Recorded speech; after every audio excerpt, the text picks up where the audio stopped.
Tout de suite sur Fréquence Évasion, tribune libre, les participants s'expriment librement sur tous les sujets. C'est dans quelques instants sur Fréquence Évasion. Fréquence Évasion. Fréquence Évasion. Tribune libre sur Fréquence Évasion. Aujourd'hui, nous sommes en compagnie de Claire Sévrac.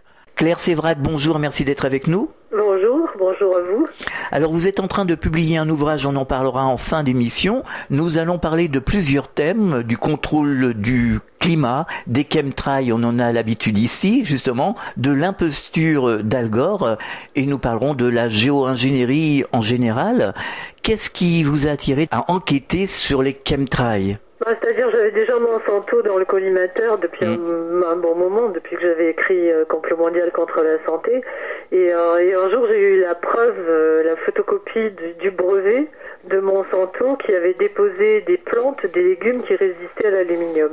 Donc pour moi, c'était une preuve qui m'a donné l'envie de commencer l'enquête, parce que je me suis dit que pourquoi pas des plantes qui résistaient au bicarbonate ou à la résine de pin. Je me suis dit que si Monsanto perdait autant de temps et d'argent pour breveter des plantes qui résistaient à l'aluminium, c'est qu'ils savaient très bien qu'ils épandaient de l'aluminium et que dans quelques temps, les seules plantes qui pousseraient, ce seraient celles qui résisteraient à l'aluminium, exactement comme quand ils ont sorti les hybrides Roundup Ready, qui étaient les seules plantes qui résistaient à leurs pesticides, le Roundup. Mais je me suis pas trompée, effectivement, voilà. Alors, nous avons fait plusieurs émissions ici depuis plus d'un an concernant les épandages chimiques aériens, donc les chemtrails, avec notamment l'association ACPICA, avec l'association Le ciel nous tombe sur la tête. Est-ce que vous avez eu des contacts avec eux ? J'ai eu des contacts avec Claire Henrion d'ACPICA et certaines personnes d'ACPICA. Après, j'ai surtout eu des contacts à l'étranger parce que je me dis que ce qui se passe en France, tout le monde peut éventuellement être au courant, parce que effectivement, il y a Ciel Voilé, il y a ACPICA, il y a Actu Chemtrails, il y a plein de sites. Donc je me suis surtout mis en relation avec les lanceurs d'alerte californiens, peut-être parce que j'ai vécu beaucoup là-bas. Et voilà, avec Nanki au Canada, avec Dane Wigington et Nick Begich aux États-Unis, ceux qui ont fait aussi What in the World Are They Spraying. Voilà. Alors justement, quelle est la situation aux États-Unis concernant ces épandages chimiques aériens, ces chemtrails, par rapport à l'Europe et surtout à la France ? C'est-à-dire que, comme d'habitude, ils ont fait beaucoup plus d'analyses que nous. D'abord parce que chez nous, c'est le parcours du combattant. Il faut être sûr d'avoir un laboratoire, mais il y a Analytica qui a fait les analyses pour ACPICA, qui est au-delà de tout soupçon. Donc voilà, mais les analyses coûtent relativement cher, parce qu'il faut les faire à intervalles réguliers, dans les mêmes endroits, etc., pour voir la différence, justement, avant et après épandage. Et par exemple, Dane Wigington, qui est vraiment le chef de file de California Skywatch, qui vraiment est à la pointe de tout de la lutte contre les chemtrails, fait beaucoup d'analyses à intervalles réguliers avec des savants et des chercheurs très connus aux États-Unis, et donc ils ont pris des mesures, et effectivement on est complètement pollué à l'aluminium, au moins à l'aluminium. Après il y a des tas d'autres choses, mais l'aluminium c'est terrible. Chez lui il habite à Mount Shasta, qui est en Californie du Nord, qui est un espace complètement protégé, je sais pas combien de milles de toute industrie, etc. Et en 2 ans, quand les mesures sur son terrain, les mesures d'aluminium sont 61 000 fois plus fortes que ce qu'elles devraient être, que ce qui est reconnu par les normes américaines. Donc il n'y a aucun doute qu'on nous épande l'aluminium dessus, c'est sûr. Mais comment réagissent les Américains ? Est-ce qu'ils se battent auprès... Bien sûr, voilà. Et comment réagit le gouvernement ? Est-ce que le gouvernement en prend acte ? Non, mais moi, ça me fait toujours rigoler quand je vois les gens faire essayer d'envoyer une lettre au ministre, ou essayer d'envoyer une lettre aux députés, ou signer des pétitions. Parce que il faut bien comprendre une chose, c'est que si on épand au-dessus de nos têtes sur un espace aérien qui est normalement protégé et qui nous appartient, c'est bien avec l'assentiment des gouvernements. Donc c'est comme si vous, demain, vous braquez une banque et que je vous envoie 3 lettres recommandées pour dire il faut arrêter de braquer les banques. Ça n'a aucun intérêt. Bien sûr qu'ils savent ce qu'ils sont en train de faire. Ils le savent pertinemment. Donc le dire aux autorités, ça sert pas à grand chose. Il y en a quelques-uns, hein. Il y a, je veux dire, il y a le président du Mexique, il y avait un député serbe qui a failli laisser la peau aussi. Il y a quelques politiques qui se battent, mais autrement les autres, ils font comme s'ils n'étaient pas au courant. Oui, mais alors la réflexion qu'on nous fait ici à la rédaction, quand les auditeurs nous envoient des mails ou nous appellent directement, parce qu'il y a beaucoup qui nous appellent, et de plus en plus, concernant ces chemtrails, ils nous disent, oui, mais les politiques, ils respirent le même air que nous. Alors, et c'est là où ça bute un peu, ils comprennent pas que les politiques ne fassent rien parce qu'ils ont des enfants, ils ont des familles, ils doivent se protéger. Parce que je pense que c'est beaucoup plus simple que ça. Je pense que les gens, par exemple, si vous avez quelqu'un qui aime la peinture, vous lui volez un tableau, vous le privez d'un tableau, vous le privez de quelque chose. S'il n'aime que les carambars, vous pouvez lui prendre ou lui donner tous les tableaux de grands peintres de la Terre, il s'en fout. Et je veux dire, les gens qui sont au pouvoir, les gens qui veulent l'argent et le pouvoir, n'ont pas d'autre quête dans la vie que l'argent et le pouvoir. Et ils pensent toujours qu'ils peuvent s'en sortir avec un autre contrepoison, comme Monsanto disait à un moment donné quand on leur disait, mais si jamais vous avez une plante hybride qui se développe et qui bouffe tout et qui est un problème pour l'humanité, et il répondait, mais non, de toute façon, si ça arrive, on trouvera un antidote, on trouvera un autre truc chimique qui va combattre ça. C'est ce qu'ils font en ce moment. C'est-à-dire qu'ils ont commencé avec les chemtrails. Maintenant, ils sont pris à la gorge parce qu'il y a des doses d'aluminium dans le monde entier et qui continuent à dire, jusqu'à il n'y a pas très longtemps, jusqu'à il y a un an, maintenant ça a changé, ils disaient c'est pas vrai, ça n'existe pas, ce sont des avions de ligne. Maintenant, ils commencent à admettre que la géo-ingénierie existe et que c'est pour lutter contre le réchauffement climatique. Mais ces gens-là pensent que le jour où il y aura justement un taux trop grand, avec la géo-ingénierie, ils vont mettre un autre produit qui va éradiquer ça. De la même façon qu'ils vous disent avec les vaccins ou avec les additifs dans la bouffe, mais à cette dose-là, c'est pas dangereux. Le problème, c'est que quand c'est multiplié par X jours et par X doses, etc., c'est hyper dangereux.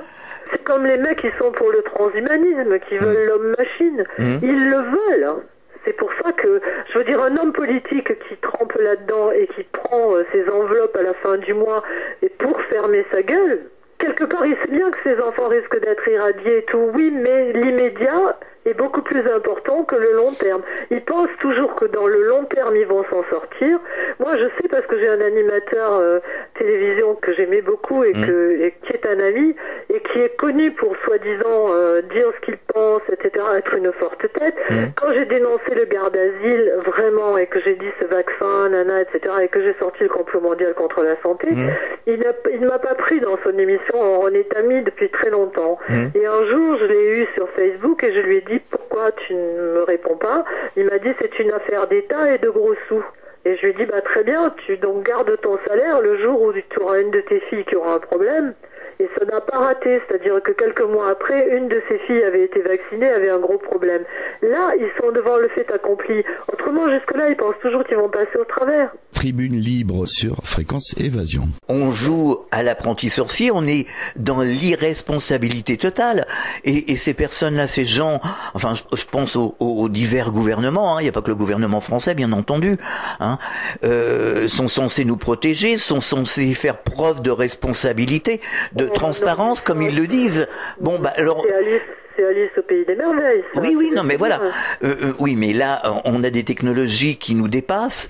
Je sais pas dans quel monde on vit. D'ailleurs, c'est ce que tout le monde nous dit. Vous savez, moi, j'ai des gens qui nous appellent à la rédaction, qui sont au bord des larmes quand même. Faut le savoir, des citoyens. Ouais, mais moi aussi, moi j'ai arrêté 2 fois l'écriture de mon livre parce que quand je prenais conscience de trucs aussi atroces que ce que je voyais, je flippais. À 3h du matin, je pleurais comme une madeleine et je me disais c'est pas possible, c'est juste pas possible. Pourtant Dieu sait que j'en vois et que j'en entends. Il y a le degré de, je m'excuse pour les termes que j'emploie, mais des fois c'est un peu violent parce que ce qu'on reçoit est violent. Il faut quand même que les gens comprennent ce qui se passe. C'est-à-dire qu'il y a un moment où la saloperie est tellement immense en face que on n'arrive pas à la digérer, on n'arrive pas à se dire, même moi j'arrive à me dire mais c'est pas possible, jusqu'à ce que j'ai la preuve sous les yeux. Je disais tout à l'heure Monsanto, j'ai commencé mon enquête comme ça, mais après j'ai trouvé quoi? Monsanto qui rachetait la 2e entreprise de climatologie des États-Unis. Pourquoi? Pourquoi? Parce que comme ça, si on dit aux gens il va y avoir ça et ça, il va se passer tel orage et ça se passe pas, ils disent la météo, ça marche pas, etc. S'ils ont quelqu'un en amont, enfin si Monsanto est capable d'acheter en amont l'entreprise qui fabrique les cartes du ciel qu'on va avoir sur toutes les télés du monde entier et qui peuvent dire demain il va y avoir un ouragan et l'ouragan arrive, ça sécurise les gens. Ils pensent que les gens au-dessus ont le contrôle et que donc ils peuvent se fier à eux. Mais je veux dire, pourquoi Monsanto s'est tout d'un coup tourné vers la climatologie? Pourquoi? Bah oui, on peut se poser la question. Alors revenons un peu en France. Est-ce que vous avez eu, puisque vous avez eu des contacts avec Claire Henrion de l'association ACPICA, oui, et puis les autres associations qu'on a nommées tout à l'heure, je sais qu'il y avait une analyse qui était en cours et il y avait aussi deux. Et les deux analyses de fait qui montrent des perturbateurs endocriniens, de l'aluminium à très forte dose, des polymères, je veux dire la fin de la conclusion de l'analyse est que quelle que soit l'origine des polymères qu'on trouve dans l'air à ce niveau-là, c'est un danger pour l'humanité et qu'il faut absolument avertir les gouvernements. Sauf que les gouvernements sont avertis, ils savent très bien ce qu'ils font. Oui, alors il y avait une lettre commandée qui avait été envoyée à Ségolène Royal de la part de la CEPICA, je pense que je ne me trompe pas, il y a quelque temps. Est-ce qu'il y a eu un retour? Enfin, c'est la question bête, mais mais moi, à partir de ce stade-là, je ne suis plus. Parce que je n'y crois pas. Je suis allée 2 fois au Parlement européen, rencontrer les dissidents européens, etc. J'ai vu comment ça se passait. C'est-à-dire que les députés qu'on envoie là-bas, soit ils n'y vont pas parce qu'il n'y a rien à y faire, soit ils y vont, et alors ceux qui y vont, ils passent leur temps de cocktail en cocktail. C'est pas difficile, les seuls qui rentrent au Parlement européen et qui en ressortent sans montrer patte blanche pratiquement, ce sont les traiteurs. C'est-à-dire qu'il y a sous l'immense coupole, là, quand on rentre dans le Parlement, il y a que des cocktails, voilà. Ah bon? Et les mecs, ils font de cocktail en cocktail, etc. Et puis, c'est tout. Il n'y a rien à y faire, parce que de toute façon, il y a 3 fois plus de lobbyistes que de gens qui veulent vraiment faire leur travail, que de députés. Et puis tout est lié. Par exemple, là, il y a le traité transatlantique, on est tenu au courant de rien. On sait même pas, on sait, bien évidemment qu'on sait ce qui va se passer. Mais je veux dire, on est en démocratie ou pas? On est en train de se concocter une loi derrière notre dos où on va être pieds et poings liés vis-à-vis des multinationales. On sait même pas ce qui est en train de se décider. Mais ça vient de quoi? Ça vient du fait que quand il y avait le gouvernement Chirac-Jospin, à l'époque, quand il y a eu les grosses tempêtes là, de décembre 2000, je veux dire, le lendemain ou le surlendemain, Jospin a signé l'article de loi qui disait que comme on n'avait pas ratifié l'AMI et que ça nous a fait beaucoup de problèmes et que les Américains nous en voulaient beaucoup, enfin du moins les multinationales, pas le peuple américain, ils ont dit qu'ils étaient d'accord pour que les prochaines lois soient discutées par le commissaire européen et non pas par nos gouvernants. Donc maintenant on n'a rien à dire. Et pourquoi ils nous tiennent pas au courant? Parce qu'on n'a rien à dire. Et pourquoi on n'a rien à dire? Parce qu'en l'an 2000, on a accepté que ce soit le commissaire européen qui discute pour nous. Voilà.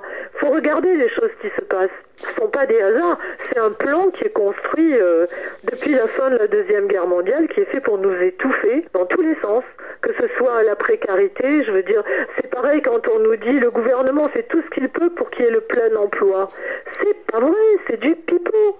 Pourquoi? Parce qu'ils en ont rien à foutre, ils n'ont pas besoin de nous, ils n'ont plus besoin de nous. Et ça a été écrit par Zbigniew Brzezinski en 1970. Il a dit, de toute façon, on va vers une société du 20-80, c'est-à-dire 20% des gens suffiront à faire tourner la machine, les 80 autres, on ne sait pas quoi en faire. Ils n'auront pas de travail, ils n'ont pas d'argent, s'ils n'ont pas d'argent, ils ne peuvent pas se payer de loisirs, ils ne peuvent pas dépenser du fric pour acheter des choses.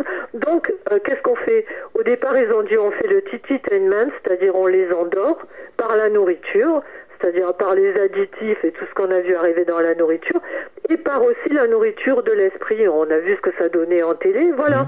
Et quand on regarde, les 3 quarts des gens sont totalement endormis. On marque une pause, on revient dans quelques instants. Réactualisez régulièrement toutes vos applications iPhone et Android sur les sites de Fréquence Évasion Radio et Monte Carlo Azur. fréquenceévasion.com, fréquenceévasion2.com et montecarloazur.com. Tribune libre sur Fréquence Évasion. Fréquence Évasion. Fréquence Évasion. Nous sommes de retour sur Fréquence Évasion, c'est toujours Tribune libre. Nous sommes toujours en compagnie de Claire Sévrac. Alors, vous parlez également de l'imposture d'Al Gore sur votre site internet. Est-ce que vous pourriez développer ?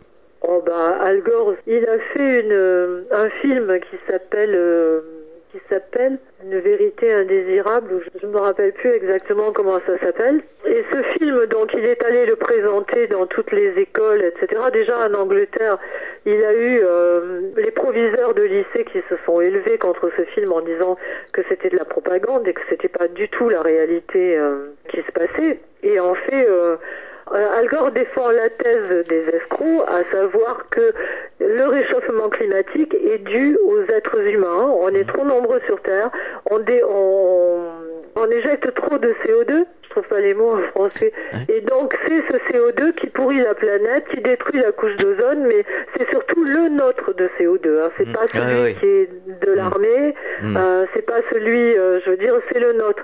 C'est les vaches qui pètent et les Français, enfin, et les petites gens avec leurs petites voitures diesel. Voilà.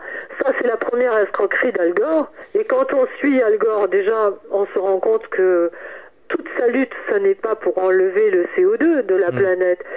C'est, en fait, il a créé la première bourse carbone. C'est-à-dire qu'il dit à ses copains qui sont très riches et qui ont beaucoup d'industries et beaucoup de pognon et beaucoup d'industries lourdes qui génèrent beaucoup de CO2, il dit c'est pas grave, si vous générez du CO2, vous achetez des bons carbone. Par exemple, si vous polluez pour $100 000, vous achetez $100 000 de bons carbone avec lesquels vous pouvez soi-disant aller planter des arbres en Afrique pour compenser le CO2 que vous avez jeté dans l'atmosphère. Ce qui veut dire déjà que plus vous êtes riche, plus vous pouvez continuer à polluer, puisque voilà. Et en plus, il a créé la première bourse, c'est-à-dire que lui part du principe que quand tous les gouvernements vont limiter le CO2, puisqu'ils sont bien obligés pour nous faire croire que, le CO2 vaudra de plus en plus cher. Donc il va être coté dans leur bourse de CO2, ce qui est déjà le cas, et celui qui aura des crédits de CO2 va se faire des roudoudounes à or. Voilà. Donc pour quelqu'un qui défend la planète, c'est moyen, je trouve. Et puis je passe sur tout le reste, c'est-à-dire qu'il a créé des tonnes d'industries à côté par lesquelles il récupère, très polluantes parce qu'il a des mines à charbon, etc. Et puis c'est un monsieur pas bien du tout, quoi. Il a exproprié des milliers d'Indiens aux États-Unis qui étaient sur des mines de charbon ou des mines de fer, etc. dont il avait envie. Et qu'il avait l'argent pour acheter. Puis, enfin, je veux dire, Al Gore, c'est pire que Bill Gates, quoi. Il a créé tout un tas d'industries sur lesquelles il profite de son image, quoi. Alors sur les réseaux sociaux, on s'aperçoit que bon, il y a des informations qui passent, qui filtrent, et on a l'impression que il y a une multitude de scientifiques ou des gens qui étudient, des gens compétents, qui étudient le climat, qui disent qu'il n'y a pas de réchauffement climatique. Ou il y en a un aussi, je me souviens plus de son nom, qui a dit que le réchauffement climatique, de toute façon, s'était arrêté il y a 15 ans. Oui. Qu'est-ce que vous en pensez ? Oui, c'est ce que j'ai vu aussi.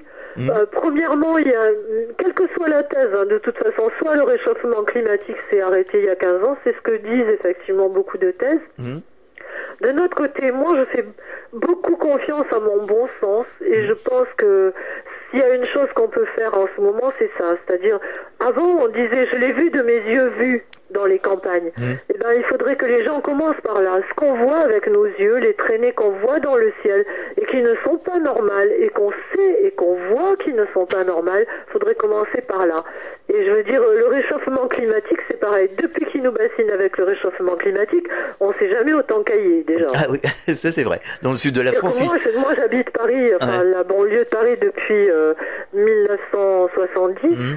Je me souviens quand je suis arrivée, je portais des petits hauts en dentelle à bretelles, sans rien du tout et tout. Là, ça fait des années que je n'ai pas quitté ma polaire. Depuis que je suis rentrée des États-Unis, je n'ai pas quitté ma polaire, même en plein été. C'est-à-dire, il y a un jour ou deux où on peut mettre un t-shirt, etc., c'est tout. Donc, le réchauffement climatique, bon.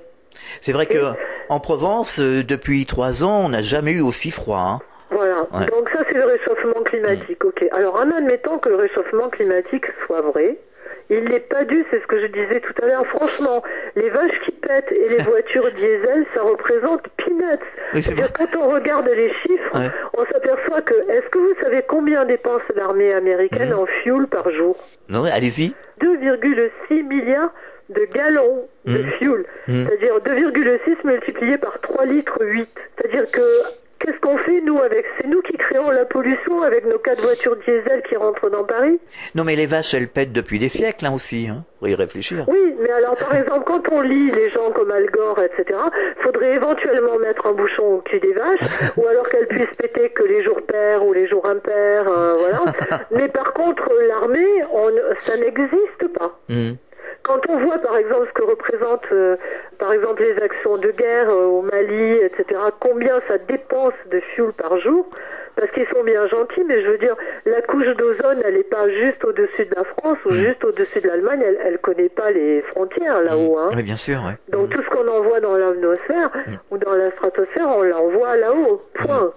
Mais il semble qu'il y a certains pays qui ne sont pas touchés, alors visiblement, ça serait les pays de l'OTAN. Non, c'est ceux qui ne sont pas dans l'OTAN. Oui, ceux qui ne sont pas de l'OTAN. Les bandages sont ceux qui n'ont voilà, pas, qui ne sont pas rentrés dans l'OTAN. C'est ça. C'est ce que ça revient à ce que je disais tout à l'heure. C'est-à-dire qu'il faut arrêter enfin, ça sert à rien d'envoyer des lettres à notre président ou pour lui dire, vous vous rendez compte, les épandages, est-ce que vous êtes au courant? Évidemment qu'il est au courant puisqu'il survole notre espace aérien. Tribune libre sur Fréquence Évasion.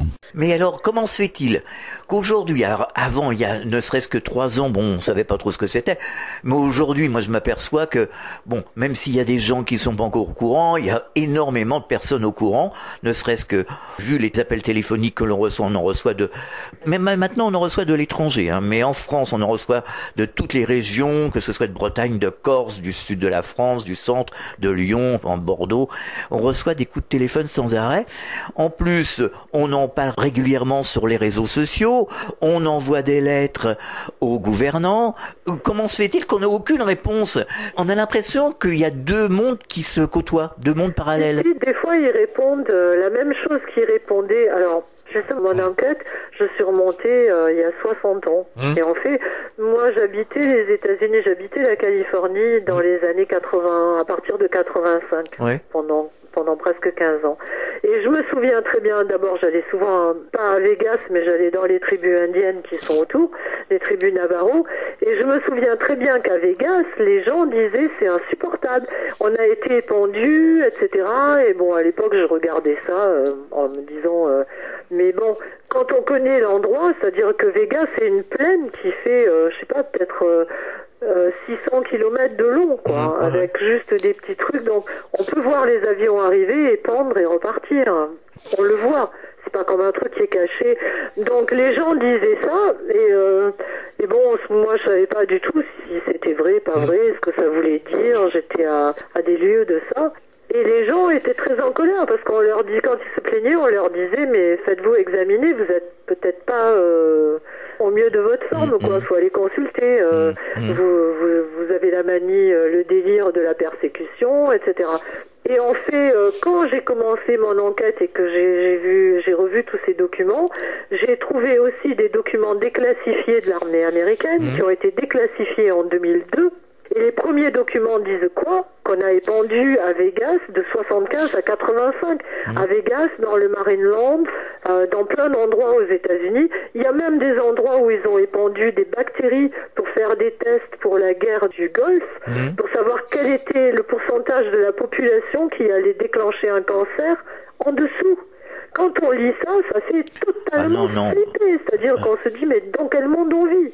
C'est-à-dire que nos gouvernants sont capables de balancer des trucs pour faire des tests sur nos enfants. Non, mais ça fait peur, là. Hein. Non. Et ça, c'est dans les documents déclassifiés de l'armée américaine. On peut les consulter? Ils ont été déclassifiés exactement à la demande de l'AFP en 2002. Ils ont épandu au sud de l'Angleterre. Ils ont épandu dans plein d'endroits en mettant des substances fluo à l'intérieur pour voir comment le vent répandait les substances. Quel est le pourcentage de gens qui allaient développer un cancer en dessous? Mais enfin, c'est immonde. Et quand on leur a dit ça après avoir les documents déclassifiés, ils ont dit mais c'est pour sauver la population. Parce que comme ça, le jour où un terroriste va épandre ces substances, on saura comment lutter. En clair, ils sont en train train de nous dire que au cas où il y aurait un jour une éventuelle attaque terroriste qui épandrait des substances qui nous donneraient le cancer dans 10 ans, 20 ans, 30 ans ou on ne sait pas, eh ben, ils font des tests sur leur population qui font crever pour savoir quel est le pourcentage qui va développer un cancer. Immonde. Non, mais ça paraît hallucinant tout ça. Non, mais alors, je veux dire, j'ai toutes les preuves dans mon bouquin. C'est comme le complot. Les choses où j'ai pas, il y a des choses où j'ai pas les preuves. Là où j'ai pas les preuves, je l'ai pas mis parce que quand on n'a pas de preuves, ça compte pas. Mais je veux dire, bien que j'ai mon idée dessus, mais si j'ai pas de preuves, je ne mets pas. Mais toutes les preuves seront à la fin de mon livre, exactement comme dans le complot contre la santé. Mais je veux dire, c'est vrai. C'est pour ça qu'il y a des fois, je ne pouvais pas assumer ce que je trouvais.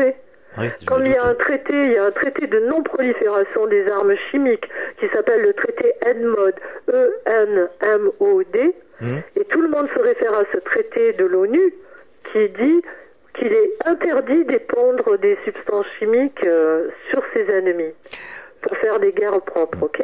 Mais quand on lit le traité en entier, il y a un petit article à un moment donné qui dit que c'est interdit sur l'ennemi, c'est interdit dans tel cas. Par contre, c'est autorisé, sauf dans exception. Et dans les exceptions, il y a à but pacifique et à but de test.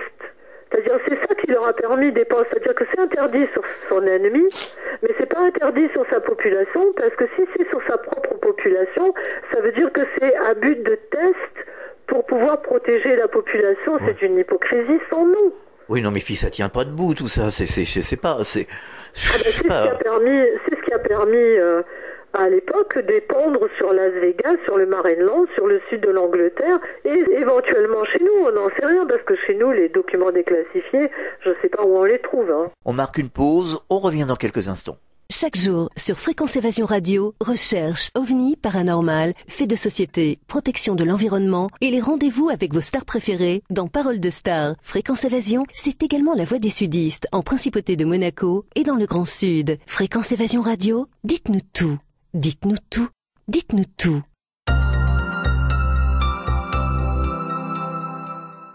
Tribune libre sur Fréquence Évasion. Fréquence Évasion. Fréquence Évasion. Nous sommes de retour sur Fréquence Évasion, c'est toujours Tribune Libre. Nous sommes toujours en compagnie de Claire Sévrac.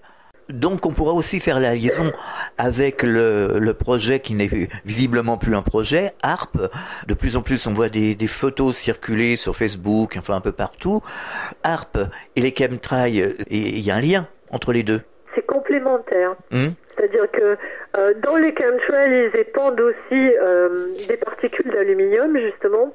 Et maintenant, ils justifient la géo-ingénierie en disant que comme on a détruit la couche d'ozone parce qu'on est trop nombreux à respirer, il faut qu'ils fassent des épandages. Donc ils épandent des particules d'aluminium sur lesquelles le soleil se reflète et revient vers l'atmosphère et n'atteint pas la Terre. Oui. Quand on voit la situation de la Terre en ce moment, où on reste des fois 3 mois avec un manteau, un couvercle gris au-dessus de la tête, il ne faut pas qu'ils nous disent qu'ils le font pas. Ça, tout le monde le dit. Hein. Voilà. Parce que je veux dire, moi, j'ai un certain âge, je sais ce que c'est qu'un ciel bleu, je sais ce que c'est que des nuages dans un ciel bleu, et ça ressemble absolument pas, et je suis d'accord avec Claire Henrion à 100%, ça ne ressemble absolument pas à ce qu'on voit maintenant. C'est-à-dire que maintenant, quand on a un ciel bleu, on voit immédiatement les avions arriver au bout de l'horizon et quadriller. Et au fur et à mesure qu'ils quadrillent, c'est pas des nuages qu'on a, c'est un couvercle. Eh ben justement, sur la trajectoire Menton, Monaco, Nice jusqu'à Marseille, et puis après on peut aller loin dans le sud de la France. Bon, ici on avait un ciel bleu d'azur. Hein, c'est bien pour ça que tous les gens venaient ici chez nous sur la Côte d'Azur. On est bien. Bon, voilà. Et aujourd'hui, c'est complètement plombé. Hein, tous les jours, c'est plombé. Ben oui. Et parce qu'ils épandent de la nuit. Voilà. Moi, je le vois parce que je travaille très tard. Je suis pas quelqu'un du matin, mais je travaille jusqu'à 4h, 5h du matin.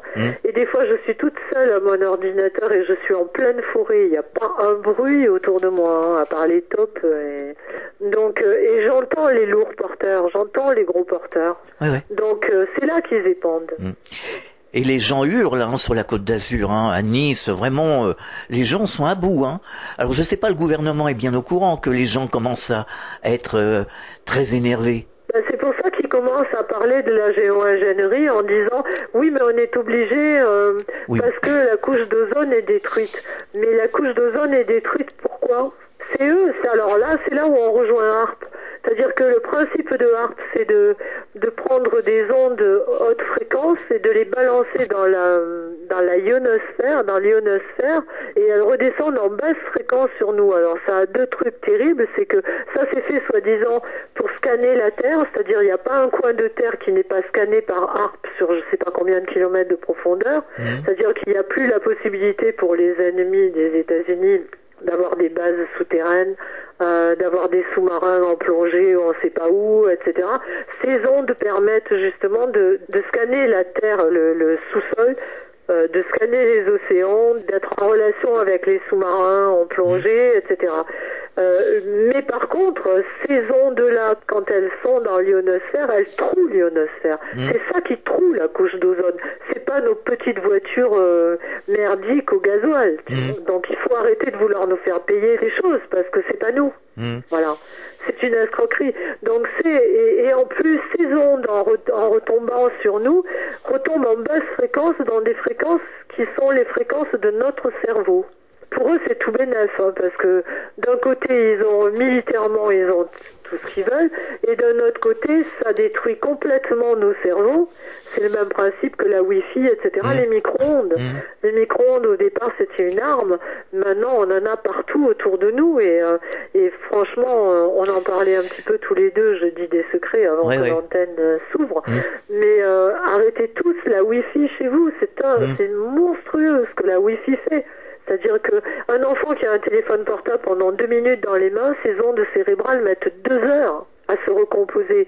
Et quand on voit les interviews de gens de Silicon Valley et de gens qui ont fait leur fric avec les portables, avec tout ce qui est Internet, etc., leurs gosses n'ont pas de portable, n'ont pas de tablette, n'ont pas accès à cette technologie, sauf peut-être 2 heures le samedi quand ils n'ont pas école le lendemain, etc. C'est-à-dire que là, ils sont en train de fabriquer des générations dégénérées avec la Wi-Fi. Et en plus, on est tellement bêtes que c'est nous-mêmes qui allons acheter l'arme qui détruit nos enfants. C'est hallucinant. Oui, mais j'en viens encore, parce que moi, c'est quelque chose qui me dépasse. J'en viens aux membres du gouvernement, justement, à leurs enfants, à leurs familles. Je sais, vous m'avez répondu tout à l'heure, mais bon, qui entendent, par exemple, s'ils entendaient cette interview, ils en entendent tous les jours, je suppose, sur le net. Quand on a un enfant, qu'on soit président de la République ou balayeur des rues, on lui dit non. Non, ça va t'esquinter la santé. Donc c'est là où je comprends pas. Il y a quelque chose, j'arrive pas à comprendre. Moi, je comprends très bien, parce que je veux dire, j'ai connu trop de gens. J'ai été dans la musique pendant des années, j'ai travaillé avec des stars du showbiz aux États-Unis, etc. La seule chose qui comptait pour eux, c'était leur carrière. S'il fallait qu'ils se tirent les pompes, ils le faisaient. S'il fallait qu'ils fassent pire, ils le faisaient. Mais s'il n'y a plus de santé... Donc, je crois que chaque être humain est motivé par quelque chose de plus. Enfin, je veux dire, il y a des gens qui n'ont pas d'ambition, etc. Mais il y a des gens qui ont une motivation dans la vie, un moteur, qui fait que tout le reste n'existe pas. Et ces gens, je veux dire, les gens qui sont au gouvernement, faut pas oublier qu'ils se prennent entre 15 et 30 000 euros par mois. Et que si pour ça il faut qu'ils ferment leur gueule et que voilà ils se disent c'est comme je connais quelqu'un qui est très proche de moi qui travaillait chez Sanofi qui maintenant est chez GSK au contrôle des vaccins, et quand je lui ai dit il n'y a pas très longtemps, est-ce que tu es au courant que tu es en train de plomber la vie de bébés? Elle m'a dit oui, bien sûr que je suis au courant, mais tu sais, en fait, comme là, j'ai un super appartement de 200 mètres carrés dans la plus belle avenue de Bruxelles, qui vient de m'acheter une Mercedes, et que mon salaire a été triplé, je vais le faire pendant un laps de temps très court. Et puis après, évidemment, je laisserai tomber. Elle laissera jamais tomber. Quand on s'habitue à l'argent, au pouvoir, et que tu peux te dire, ok, je suis en train de mettre à mal des bébés, mais je vais pas le faire longtemps pour gagner du fric, c'est déjà, t'es dans l'autre camp. Oui, mais avec leurs 30 000 euros, ou leur je ne sais quoi, ou tout ce qu'ils gagnent, et tout ça, s'ils n'ont plus la santé, ils en font quoi? Exactement. Mais premièrement, ils ont accès à des choses auxquelles le commun des mortels n'a pas accès. Et il y a des tas de... il y a des Ça, j'en ai pas parlé dans mon bouquin parce que faudrait faire 5 bouquins pour parler de tout ça. Mais je veux dire, il y a qu'à regarder les programmes MK Ultra, etc. Et on s'aperçoit à l'Institut de Tavistock, on s'aperçoit qu'ils ont accès à des choses auxquelles nous n'avons pas accès et qui sont très faciles pour ne pas attraper le sida, pour ne pas avoir de cancer, etc. Nous, on est juste largués au milieu comme... voilà. Et d'ailleurs, ils n'ont aucun intérêt à nous protéger parce que les labos, si on est quelqu'un en bonne santé, on leur apporte rien. On est intéressant pour les labos que si on est malade, faut pas l'oublier. Au départ, je veux dire, la motivation d'une industrie, d'un cartel, c'est quoi? C'est de faire de l'argent. Et ça, c'est logique. Enfin, je veux dire, c'est normal. On ne crée pas une entreprise pour perdre du pognon. Maintenant, il se trouve que Big Pharma, ils font du pognon quand on est malade. Si on est en bonne santé, ils ferment la porte. Alors, il faut quand même être réaliste. Oui, non, mais ces gens-là ne pensent pas, ils se disent, ok, mon gosse va aller en dessous d'abord, je veux dire, ils ont accès à des choses auxquelles on n'a pas accès. Et puis, deuxièmement, ils pensent d'abord qu'ils vont faire leur beurre. Les gens qui sont au gouvernement, là, ils se disent, bon, j'y suis pour 5 ans, c'est pas grave, je vais engranger un maximum et après, je verrai. Voilà, c'est tout, c'est ce que se disent tout le monde. Tribune libre sur Fréquence Évasion. Oui, mais justement, ça paraît tellement hallucinant qu'on peut pas... Je sais pas, ça, alors là, c'est pour le coup diabolique. Mais pourquoi les journalistes ferment tous leur gueule? Pourquoi est-ce que toute la journée on nous parle du casque du président de la République et de son scooter et qui parle de la présidence de la République? Pourquoi on nous parle de l'Europe a décidé que la fessée allait être interdite, etc. Quand il se passe des choses aussi graves que l'empoisonnement de nos enfants toute la journée? Parce que ce soit, je vais sortir aussi un livre sur la nourriture, mais je veux dire, quand on regarde les additifs alimentaires, c'est hallucinant. Et d'ailleurs, maintenant, ils ont l'obligation pour certains de marquer derrière que l'hyperactivité, etc., c'est dû à tel... Pourquoi est-ce qu'on les laisse dans le commerce si on sait que ça rend les enfants autistes, hyperactifs, que ça leur donne des désordres de la personnalité et de l'attention, etc. Pourquoi? Normalement, tu vois ça, tu l'enlèves du commerce. Pourquoi? Alors Claire, on va essayer de terminer sur une note, je sais pas si je peux dire positive, oui. Alors, les solutions, c'est quoi? Alors déjà, pour se désintoxiquer, par exemple, pour éviter justement d'incurgiter toutes ces saloperies qui viennent de droite, de gauche, du ciel, de la terre, on fait quoi? Non, mais je crois que pour se désintoxiquer une bonne fois pour toutes, faut les foutre dehors. C'est pas c'est pas une obligation de supporter des gens qu'on élit pour nous faire mourir. Oui, mais c'est peut-être pour ça que justement les Français... On est nombreux. Là, si on le fait pas maintenant, on pourra plus jamais le faire.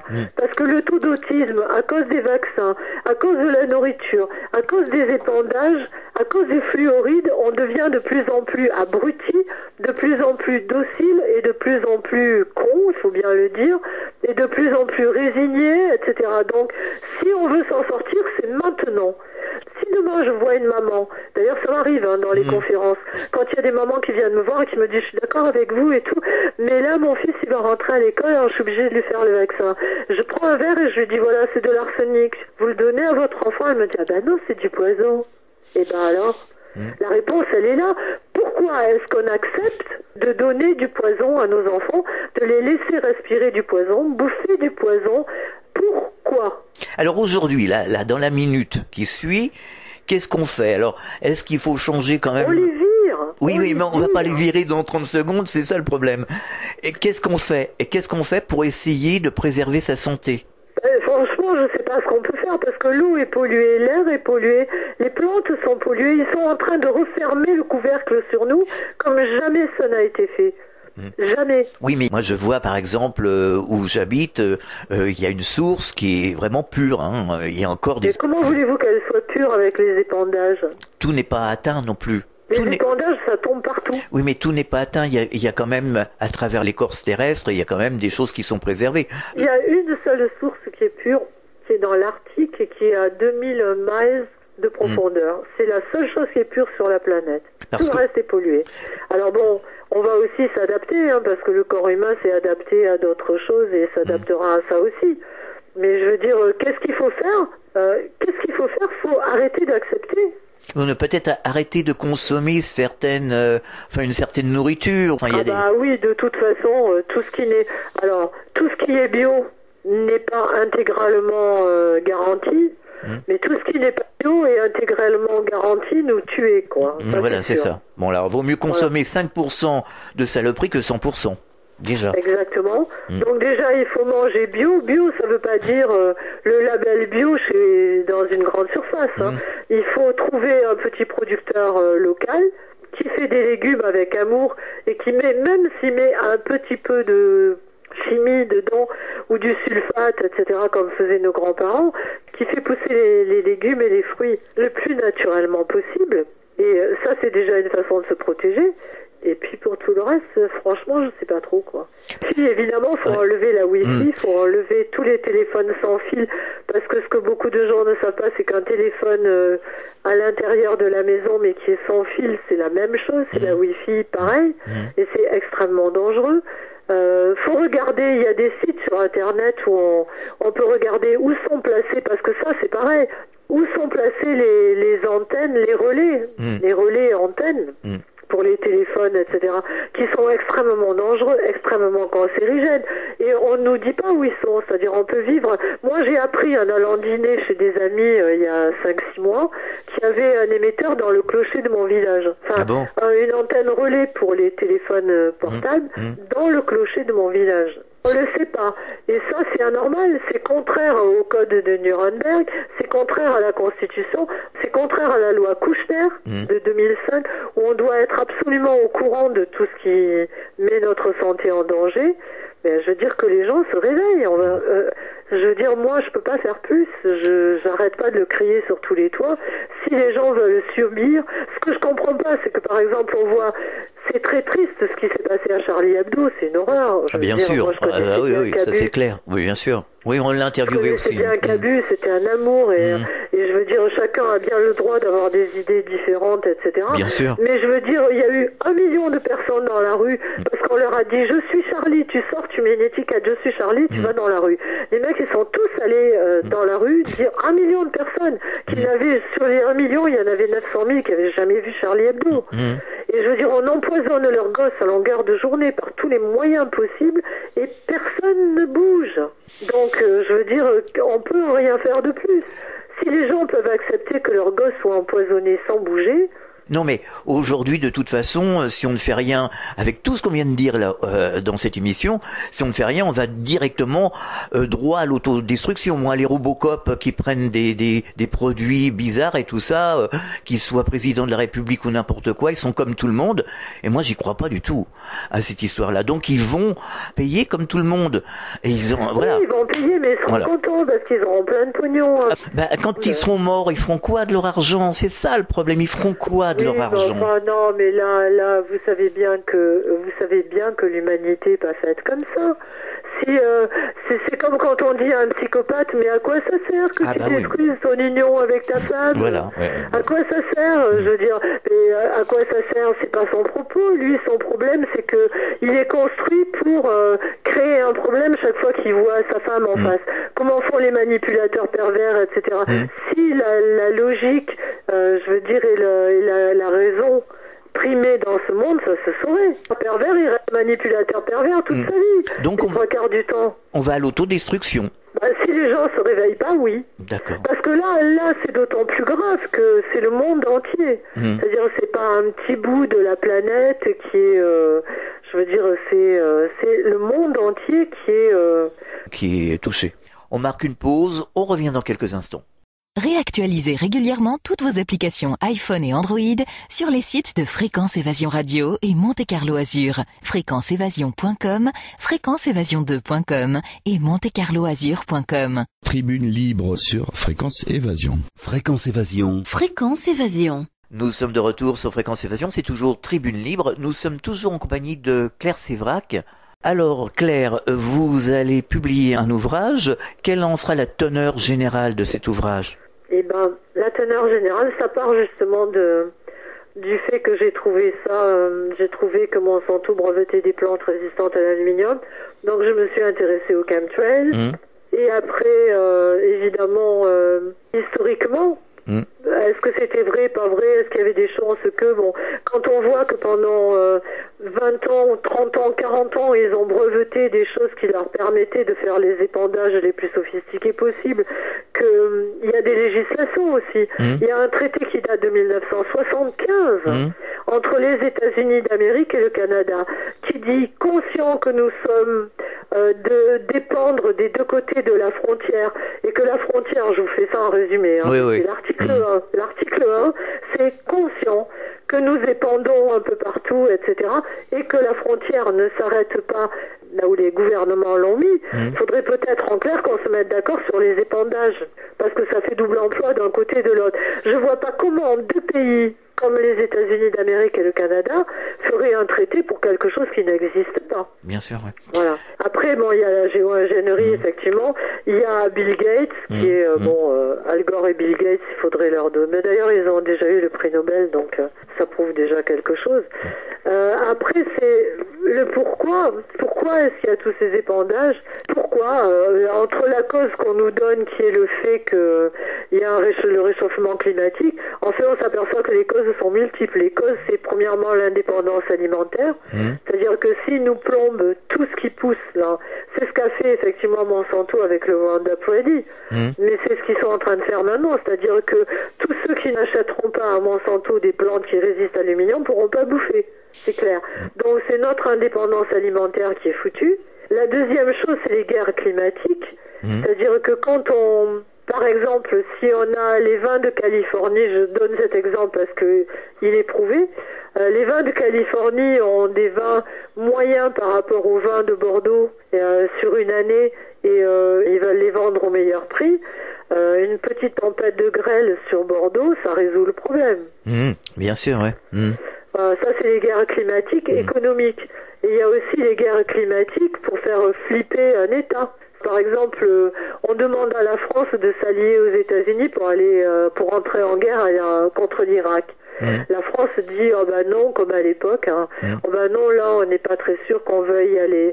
Ah bon, ben alors on leur fait une petite tempête comme celle de 99, et le lendemain la France dit ouais non, franchement on est d'accord avec vous, l'Irak c'est monstrueux. Oui, enfin tout ça c'est pas bien réjouissant. Donc le message final, ça serait quoi, Claire, pour les auditeurs? Donnez votre cul, je peux pas le dire autrement. D'accord. Avant de mourir, parce que je veux dire, moi quand on me dit mais vous êtes pessimiste, vous vous rendez compte, vous nous mettez le moral à zéro. Et moi je suis pas pessimiste, je dis juste aux gens, mais purée, bougez-vous quoi. Oui, c'est ça. Retrouvez votre bon sens, levez les yeux au ciel et croyez en vous. Ne croyez plus à ce que vous voyez à la télé. On est des générations de gens à qui on a dit la vérité vient par la télévision. On va vous dire quoi penser, quoi bouffer, comment vous comporter, où sortir en boîte, etc.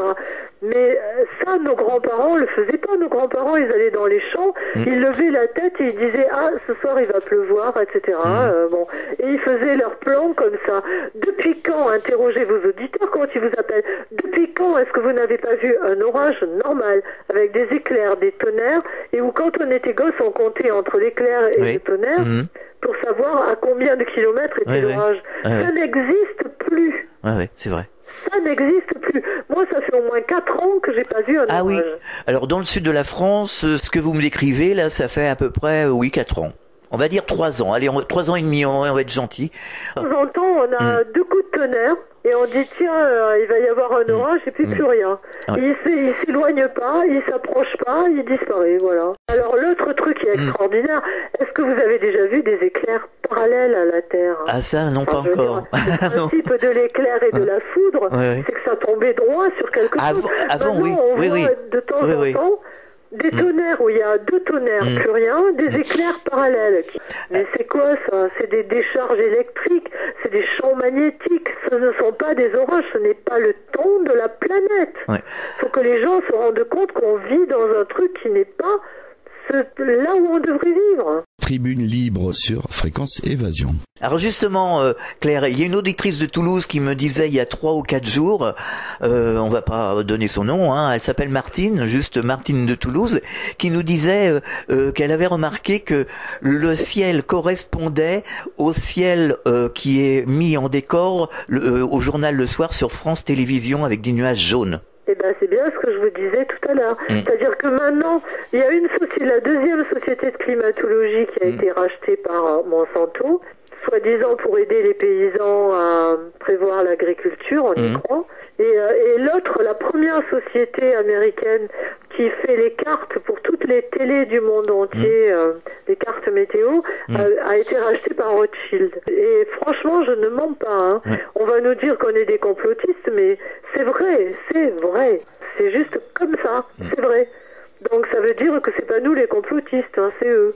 D'accord. Et donc bah oui, maintenant ça devient normal, parce que le ciel qu'on montre la veille, c'est celui qui va se passer le lendemain. Mais parce que tout est pipoté. Oui, mais la preuve que les gens s'en aperçoivent, parce que cette personne m'a dit, vous avez pas remarqué, dans le journal de 20h sur France Télévisions, on a exactement le décor en fond, hein, derrière le présentateur, qui représente le ciel et les nuages jaunes que je vois flotter au-dessus de Toulouse. Donc voilà, les gens sont pas débiles non plus, s'aperçoivent. Il y a quelques personnes, moi on me dit, enfin Sylvie Simon que j'adorais et que vous aimiez aussi, et qui est tout le temps là, hein, à côté de moi, me disait toujours que les gens effectivement devaient se rendre compte, etc. Mais c'est vrai, quoi, je veux dire, il y a quelques personnes qui s'en rendent compte. Sylvie me disait, il suffit de 5%, Claire, 5%, la conscience de l'humanité bascule. Mais on a failli y arriver à 5%. Mais maintenant, il y a combien de gens qui sont conscients de ça? Je pense qu'il y en a de plus en plus, seulement ils ne sont pas encore dans l'action, parce que moi je vois que les appels ici s'intensifient, les mails s'intensifient, et je vois qu'il y a de plus en plus de réactions quand même. Mais c'est parce qu'on a dit aux gens la vérité, c'est ce qu'il y a à la télé. Et il faut que les gens retrouvent leur libre arbitre. D'ailleurs, vous me demandiez tout à l'heure qu'est-ce qu'il faut faire. Les régimes, les machins, les protections et tout, à la limite, c'est un petit temps, c'est très court dans le temps. Ce qu'il faut absolument, c'est que les gens retrouvent le courage de penser par eux-mêmes et le courage de se dire, je l'ai vu, ça c'est un sapin, c'est pas un chêne vert, ok? Je l'ai vu, on peut me raconter ce qu'on veut à la télé, ça n'est pas vrai. Il faut absolument que les gens retrouvent ça, confiance en ce qu'ils pensent et ce qu'ils voient. Et à partir de là, qu'ils se disent, c'est ce que j'ai vu, c'est ma vérité, elle est vraie. Et puis c'est tout. Ce que pensent les autres, on voit bien le lavage de cerveau qu'on nous fait à longueur de temps dans tous les domaines à la télé. Ce matin, on s'est levé, on a entendu dire que les députés européens du Front National avaient triché de partout et tout, qu'ils avaient... Non mais franchement, est-ce que les Français sont assez cons pour se dire que à une semaine des élections où la gauche sait qu'ils vont perdre la poule des fesses, je veux dire, ça c'est un truc qu'ils ont trouvé comme ça? Oui, mais c'est bon, c'est enfantin, hein. Oui, mais je veux dire, ces gens-là le font parce que juste pendant des années, ça a super bien marché. Moi, la première, hein, je veux dire, on me disait des trucs, je croyais, j'ai mis des années à comprendre. Je ne voyais pas la motivation pour une télévision de me dire un truc qui était faux. Pour moi, quelqu'un qui venait à l'antenne et qui disait une nouvelle, c'était pour dire une nouvelle. J'ai réalisé que non. Je pense que les gens aujourd'hui sont en train de réaliser. Il fallait un temps pour qu'ils réalisent certaines choses. Sûr. Claire, nous allons terminer sur votre site internet. Vous allez nous redonner l'adresse de votre site internet. Alors, j'ai une page Facebook qui est soit Complot Mondial contre la Santé, soit mon nom. Et j'ai un site qui s'appelle clairesévracrebellion.com. D'accord. Et je souhaite vraiment beaucoup de bonnes choses aux auditeurs en leur disant, on n'est pas bêtes, on a juste été conditionnés, mais ça se change. Hein. On n'est pas obligé de supporter, on n'est pas obligé d'être victime. Et puis l'enjeu est quand même énorme parce que quand j'ai écrit le complot mondial contre la santé, je pensais que c'était qu'un complot contre la santé. C'est un complot contre l'humanité. C'est-à-dire, on veut notre mort. On veut que 80% de notre population, de nos populations mondiales, on peut même pas dire je vais aller en Papouasie. Oh non, on veut que 80% de la population dégage. On voit bien dans tous les domaines. Regardez la crise économique. On nous dit il y a une crise économique, etc. C'est pas vrai, la crise économique, c'est quoi? C'est comme il y a eu la confiscation des semences, il y a eu la confiscation de la reproduction des animaux. Maintenant, ils veulent confisquer la reproduction humaine. On voit bien avec la théorie du genre et parallèlement la manipulation information génétique, etc. Et en même temps, la captation des richesses. C'est-à-dire que quelqu'un qui crève la dalle, qui n'a pas d'emploi et qui vient de se mettre un crédit sur le dos, il est fragile. Il va pas manifester contre les gouvernements. Il la ferme et il se fait le dos rond en se disant pourvu que je m'en sorte et que je nourrisse mes gosses. Ils savent très bien ce qu'ils sont en train de faire. Claire, vous reviendrez à ce micro quand votre livre sera sorti, nous parler, nous le présenter en tout cas. Ok. Claire Sévrac, merci d'avoir participé à cette émission. À très bientôt sur cette antenne. Au revoir. Au revoir. Fréquence Évasion. Fréquence Évasion.